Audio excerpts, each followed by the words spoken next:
नमस्कार दोस्तों, मैं प्रदीप अपने YouTube चैनल प्रॉफिट प्लानर में आप समस्त लोगों का फिर से एक बार स्वागत करता हूं। जैसा कि मैंने अपने पिछले वीडियो में एक वादा किया था कि मैं नेक्स्ट वीडियो पीपीएफ के रिगार्डिंग बनाऊंगा, तो मैं आप लोगों के बीच लेकर के हाजिर हूं पीपीएफ पे एक वीडियो देखने के बाद आप मुझे कमेंट बॉक्स में अवश्य बताइएगा कि यह वीडियो में कहाँ कमी रह गई या अगर कुछ अच्छा था तो क्या था। और साथ ही यह भी अनुरोध करना चाहूंगा कि वीडियो पसंद आए तो उसको लाइक और मेरे इस चैनल को सब्सक्राइब जरूर करिएगा। तो चलिए हम लोग आगे बढ़ते हैं और बात करते हैं पीपीएफ पर। सबसे पहले हम लोग एक नजर पीपीएफ पे डालते हैं कि पीपीएफ है क्या। एक्चुअली पीपीएफ भारत सरकार द्वारा समर्पित एक बचत योजना है जिसमें हम दीर्घकालीन मतलब लंबी अवधि के लिए निवेश कर सकते हैं। यह 1968 में भारत सरकार के द्वारा लॉन्च की गई थी और उस समय साथ ही साथ राष्ट्रीय बचत पत्र और वरिष्ठ नागरिक सुरक्षा योजना भी इसके साथ लॉन्च किया गया था। इसका मुख्य उद्देश्य यह था कि जो भी इसमें निवेश करता है उसको एक बेहतर रिटर्न दिया जा सके और गारंटेड रिटर्न दिया जा सके। अब हम लोग अगली बात करते हैं कि पीपीएफ कौन कौन खोल सकता है।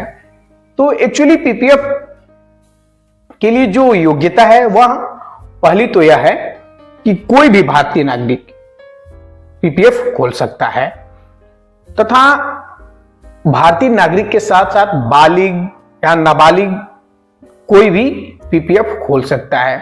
नाबालिग की स्थिति में यही होगा कि उसके बालिग होने तक उसका माता पिता या कोई भी गार्जियन देखभाल करेगा। ठीक है। दूसरी चीज, किसी उम्र तक खोला जा सकता है, मतलब जन्म लेने से लेकर के किसी भी उम्र तक पीपीएफ खोला जा सकता है। दूसरी बात आती है कि जो भी अप्रवासी भारतीय है अर्थात जो भी एनआरआई है वह पीपीएफ खाता नहीं खोल सकता। साथ ही साथ जैसे बैंक में संयुक्त खाता ज्वाइंट अकाउंट खोला जाता है वैसे पीपीएफ में कोई ऐसी व्यवस्था नहीं है कि संयुक्त खाता खोला जा सके। अब बात आती है कि पीपीएफ अकाउंट खोल कहां सकते हैं। तो पीपीएफ अकाउंट आप दो जगहों पे खोल सकते हैं, या तो आप बैंक में खोलिए या तो आप पोस्ट ऑफिस में खोलिए। बैंक चाहे सरकारी हो या निजी बैंक हो, जहां भी पीपीएफ की व्यवस्था है वहां पर पीपीएफ खोला जा सकता है। और पोस्ट ऑफिस में भी वही बात लागू होती है, जिस पोस्ट ऑफिस में व्यवस्था है पीपीएफ की वहां पर पीपीएफ खोला जा सकता है। अब पीपीएफ कैसे खोल सकते हैं, तो जैसा कि अन्य एपीवाई या एनपीएस की व्यवस्था है वैसे भी पीपीएफ में भी व्यवस्था है। पीपीएफ आप दो तरीके से खोल सकते हैं, या तो ऑनलाइन खोल लीजिए या तो ऑफलाइन खोल लीजिए। ऑफलाइन खोलने के लिए आपको बैंक में या पोस्ट ऑफिस में शाखा में जाना होगा। वहां पे जो उसकी पीपीएफ की फीस है उसको देना होगा, साथ ही साथ पीपीएफ का फॉर्म भरना होगा और भर के आप काउंटर पे या जो भी बैंक या पोस्ट ऑफिस में जाते हैं जमा कर देंगे, आपका पीपीएफ का खाता खोल दिया जाएगा। दूसरी बात आती है ऑनलाइन। ऑनलाइन में अगर आप इंटरनेट बैंकिंग, मोबाइल बैंकिंग चलाते हैं तो इंटरनेट बैंकिंग के माध्यम से या मोबाइल बैंकिंग के माध्यम से भी आप पीपीएफ अकाउंट खोल सकते हैं। एक और बात आती है कि पीपीएफ खाता कितना खोला जा सकता है। तो मैं आपको बता देना चाहूंगा कि एक व्यक्ति केवल एक ही पीपीएफ खाता खोल सकता है। यह ध्यान रखिएगा कि यह एक व्यक्ति केवल एक ही पीपीएफ खाता खोल सकता है, चाहे वह पोस्ट ऑफिस में खोलिए या बैंक में खोले। हाँ, उसमें एक व्यवस्था यह है कि वह चाहे तो अपने खाते को बैंक से पोस्ट ऑफिस और पोस्ट ऑफिस से बैंक में ट्रांसफर कर सकता है। अपने सुविधा अनुसार उसको एक दूसरे में ट्रांसफर कर सकता है। नेक्स्ट, कितने साल तक के लिए पीपीएफ खोला जा सकता है, तो मैं आपको बता देना चाहूंगा कि पीपीएफ का जो लॉक इन है वह 15 साल के लिए है। मतलब आप 15 साल से पहले पीपीएफ को बंद नहीं कर सकते हैं। उसके बाद 5-5 साल के अंतराल में इसको बढ़ाया जा सकता है, अर्थात 15 साल पहली बार, फिर चाहे तो 5 साल के लिए बढ़ा के 20 साल कर दिए, फिर 5 साल बढ़ा के लिए 25 साल किया जा सकता है। फिर बात आती है कि पीपीएफ की डिपॉजिट लिमिट क्या है, अर्थात उसमें हम कितना जमा कर सकते हैं। तो पीपीएफ में आप न्यूनतम 500 रुपए वार्षिक आपको जमा करना ही करना है। 500 रुपए से तो कम का सवाल ही नहीं है। दूसरी चीज, अधिकतम आप कितना भी जमा कर सकते हैं। अधिकतम आप जितना चाहे पैसा पीपीएफ में अकाउंट में अपने जमा कर सकते हैं। हाँ, उसमें एक कंडीशन यह लगा होता है कि 1.5 लाख तक, वार्षिक 1.5 लाख तक के रुपए पर आपको 80C के तहत छूट मिलती है। मतलब आप अगर इनकम टैक्स भरते हैं तो 80C के तहत आप 1.5 लाख रुपए तक की छूट के लिए क्लेम कर सकते हैं। 1.5 लाख से ऊपर जो पैसा जमा करते हैं उस पे 80C की छूट नहीं मिलेगी और जो ब्याज है वह भी उस पे नहीं मिलेगा। अर्थात आपको 1.5 लाख तक की छूट भी मिलेगी और 1.5 लाख तक पर ही आपको ब्याज भी मिलेगा। ठीक है, चलिए आगे चलते हैं और अगले स्टेप पे बात करते हैं। अब बात आती है, ये तो हो गया कि कितना हम जमा करेंगे, अधिकतम और न्यूनतम, और कितनी बार जमा कर सकते हैं। तो इसमें कम से कम आपको एक बार तो जमा करना ही करना है और अधिकतम आप 12 बार पैसा जमा कर सकते हैं। मतलब मिनिमम 1 टाइम, मैक्सिमम 12 टाइम, यह है इसमें पैसा जमा करने की लिमिट। अब बात आती है टैक्स लिमिट की।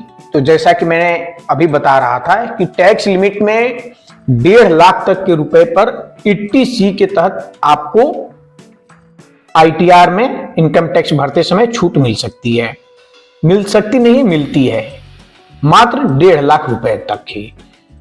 बाकी जब मैच्योरिटी के समय जितनी भी धनराशि आपको मिलेगी, चाहे वह इंटरेस्ट हो या मूल राशि हो, मूल राशि में इंटरेस्ट जोड़ के जितना भी आपको धनराशि दी जाएगी वह टोटली धनराशि कर मुक्त होगी। मतलब उसमें पैसा नहीं लगेगा। जैसा कि एफडी में आप जानते हैं कि एफडी में जो अमाउंट आप जमा करते हैं उस पे तो 80C के तहत छूट मिलता है, लेकिन जब एफडी की मैच्योरिटी हो जाती है तो मूल राशि पे तो नहीं, मूल धनराशि पर तो नहीं, लेकिन उस पे ब्याज जो मिलता है उस पे टैक्स देना पड़ता है।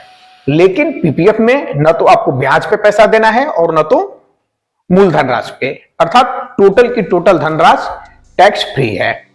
अब बात आती है कि पीपीएफ इतना इंटरेस्टेड लोग क्यों रहते हैं पीपीएफ में। ज्यादातर लोग आप देखेंगे कि पीपीएफ में पैसा लगाना चाहते हैं। तो सबसे अच्छी बात इसमें यह है कि इस पे एक चक्रवृद्धि ब्याज मिलता है, अर्थात कंपाउंड इंटरेस्ट मिलता है। दूसरी चीज, हर तिमाही में, प्रत्येक तिमाही में इसकी ब्याज दर तय होती है कि कितना ब्याज दर रखना है। जैसे कि अभी जो है 31/3/2024 अर्थात 31 मार्च 2024 तक के लिए जो ब्याज दर है वह 7.1% है। दूसरी चीज, इसमें जो ब्याज लगता है वह प्रत्येक वित्तीय वर्ष के अंतिम दिन अर्थात 31 मार्च को जो भी ब्याज रहेगा वह जोड़ करके आपके खाते में, पीपीएफ खाते में जमा कर दिया जाएगा। मतलब 3-4 चीजें हैं। एक तो प्रत्येक तिमाही में इसका ब्याज दर बनता है या लगता है या तय होता है। दूसरी चीज, चक्रवृद्धि ब्याज अर्थात कंपाउंड इंटरेस्ट इस पे मिलता है। 31 मार्च प्रत्येक वित्तीय वर्ष के अंतिम दिन अर्थात 31 मार्च को ब्याज खाते में डाला जाता है। ठीक है।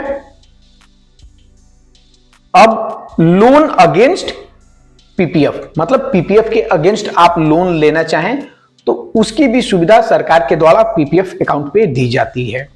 अर्थात तीसरे वर्ष से लेकर के 6वें वर्ष के मध्य आप चाहें तो पीपीएफ पर लोन ले सकते हैं।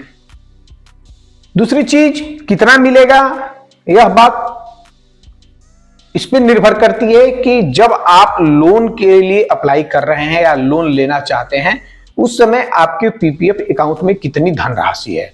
जितनी भी धनराशि है उसके 25% से ज्यादा आपको बैंक या पोस्ट ऑफिस या पीपीएफ अकाउंट कहिए उससे पैसा लोन के रूप में नहीं मिलेगा। अर्थात मैक्सिमम 25% आपको लोन मिलेगा, वह भी 3 वर्ष के लिए मिलेगा। 3 वर्ष में आपको वह लोन चुकता करना होगा। अब सारी बातें होने के बाद बात निकासी पे आती है। तो निकासी इसमें 15 साल तो लॉक इन है, 15 साल के पहले आप निकाल नहीं सकते हैं पैसा। लेकिन कुछ केस में इसमें भी पैसा निकालने की अनुमति दी जाती है। जैसे दूरस्थ शिक्षा, विदेश में पढ़ाई, उच्च शिक्षा,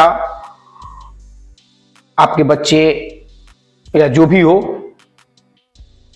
दूरस्थ शिक्षा में जाना चाहता हो, मेडिकल की पढ़ाई में जाना चाहता हो, विदेश में पढ़ाई में जाना चाहता हो, तो पैसा आप निकाल सकते हैं।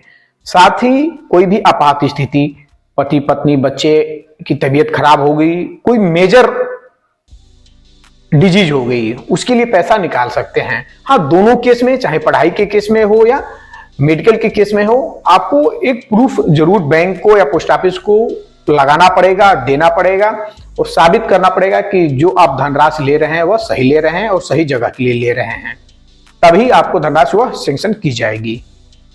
इसके अलावा अंतिम चीज कुछ और बातें हैं, जैसे फॉर्म भरते समय आपको नॉमिनी के लिए भी एक अलग से फॉर्म भरना होगा।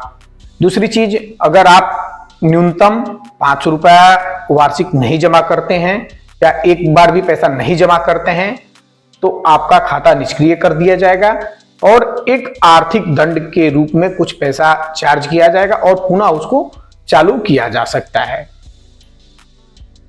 तो दोस्तों, यह था आज का हमारा वीडियो। यह आपको कैसा लगा कमेंट बॉक्स में लिख करके जरूर बताइएगा। किसी और वीडियो पर, तब तक के लिए हमें इजाजत दीजिए। नमस्कार।